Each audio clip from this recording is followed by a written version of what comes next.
So today in this lecture we are going to discuss the fluid filtration across the capillary membrane and the Starling forces.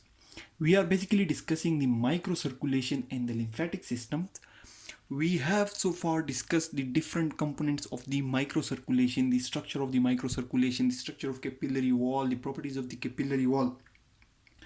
We have also discussed the interstitium and the properties and the factors that affect the process of diffusion across the capillary wall. So as the microcirculation is occurring at the level of capillaries, so the forces which are acting at the level of capillary wall are also very much important to be discussed. There are basically basic forces four basic forces which are known as the Starling forces.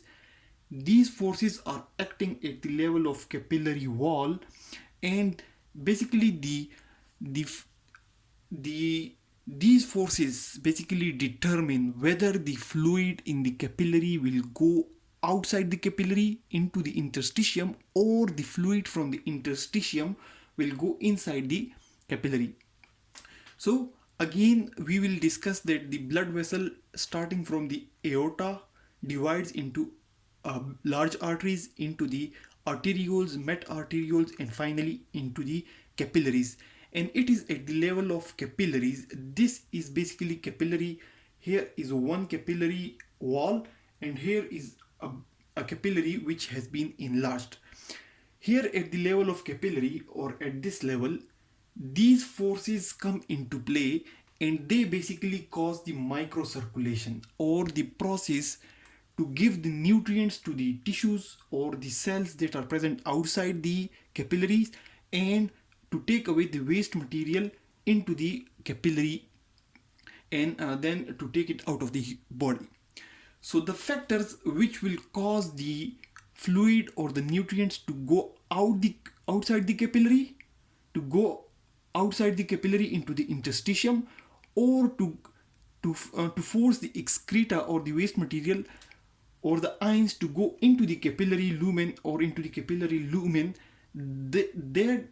Those forces basically are the Starling forces, and those forces consist of the capillary pressure. First of all is the capillary pressure, which is caused by the fluid present inside the capillary. This capillary pressure basically it is exerted from inside the capillary. This is basically the capillary, the lumen of the capillary. This is the lumen of the capillary.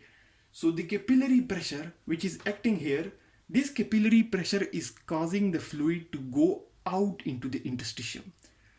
This is forcing the fluid or the ions to go outside into the interstitium, into the tissue cells. So this is one force in the Starling forces, the capillary pressure. This is due to the fluids in the capillary or the plasma.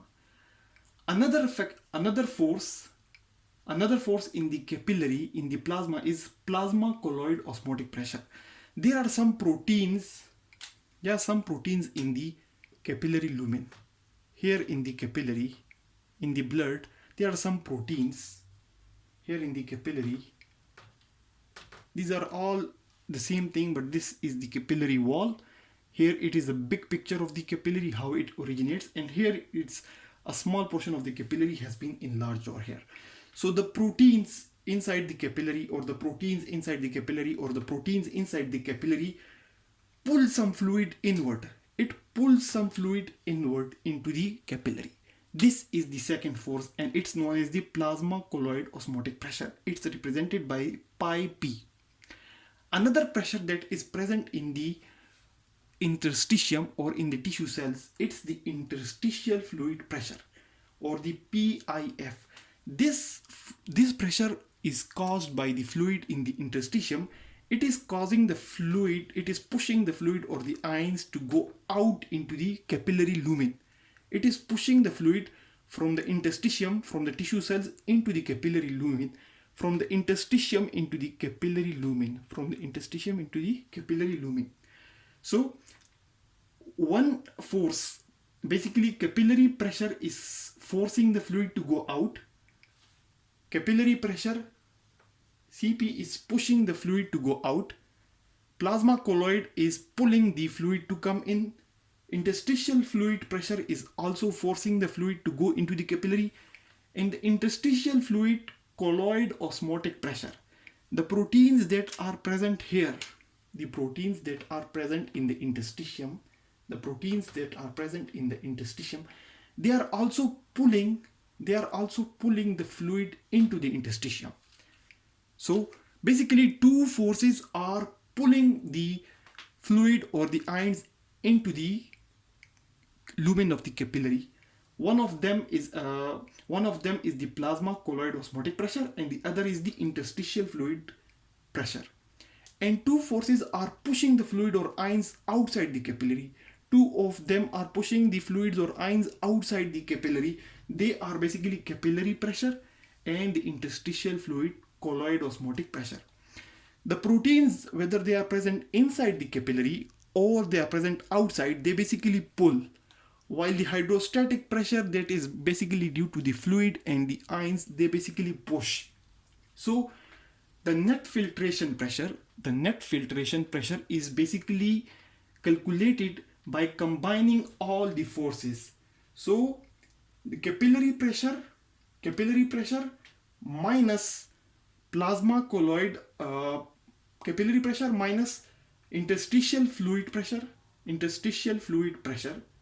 capillary pressure minus interstitial fluid pressure minus plasma colloid osmotic pressure plus interstitial fluid colloid pressure.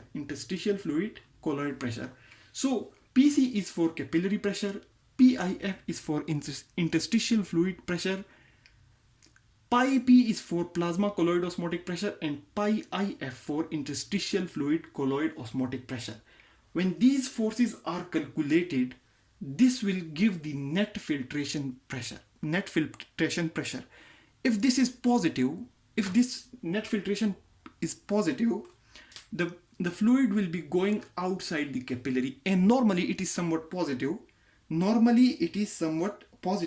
the fluid normally go outside the capillary. But there is another important factor which will determine the fluid filtration process, and that is basically the capillary filtration coefficient. And this capillary filtration coefficient is determined by the permeability of the capillary wall.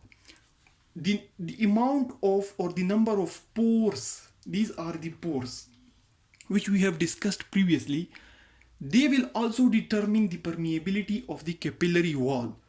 And this permeability of the capillary wall is basically denoted by the Kf, or the capillary filtration coefficient. So when we calculate the net filtration pressure by addition of these four Starling forces, that net filtration pressure multiplied by capillary filtration coefficient, which basically shows the permeability of the capillary wall. The forces are acting here, but the permeability due to the pores of the capillary wall also determine the filtration. So the net filtration is determined by the sum of the net filtration pressure plus the capillary filtration coefficient, and that will give the exact figure of the filtration across any capillary wall.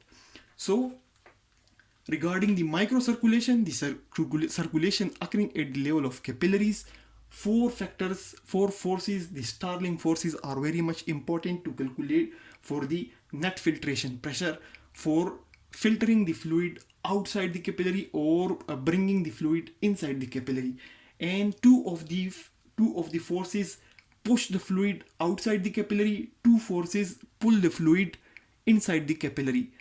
The pushers, or the pressure which push the fluid outside the capillary, is the capillary pressure denoted by the Cp. The puller, the pressure that is affected by the pulling effect of the protein, that is the plasma colloid osmotic pressure.